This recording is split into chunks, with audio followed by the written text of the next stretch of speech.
Pambuka, pambuka, pambuka.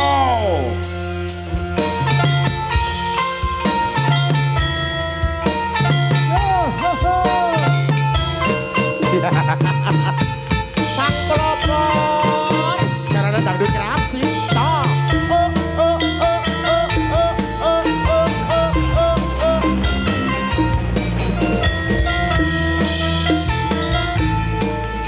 Legendarisnya kesiran Jerman yang ada di bumi Tulungagung.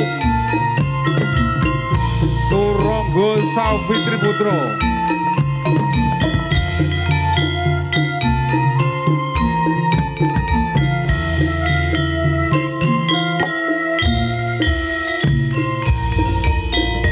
Miwiti pagelaran puniki seni jaran kepang asli Tulungagung Turangga Sawitri Putra ingkang nami mijil saking dusun Gedang Sewu Pati Murah nomor 47 kang dipimpin dening Bapak Handoko mugi pinayungan mring yang Maha Agung kalih sambi kala saya sami ngrembaka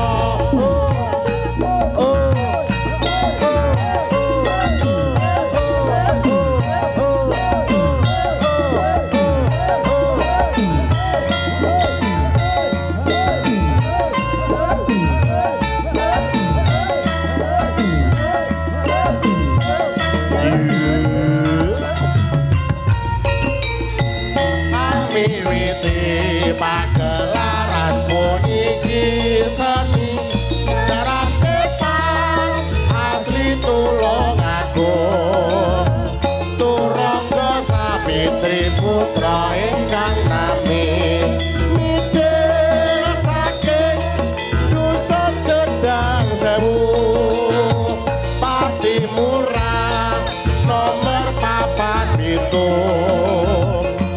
dipimpin dening Bapak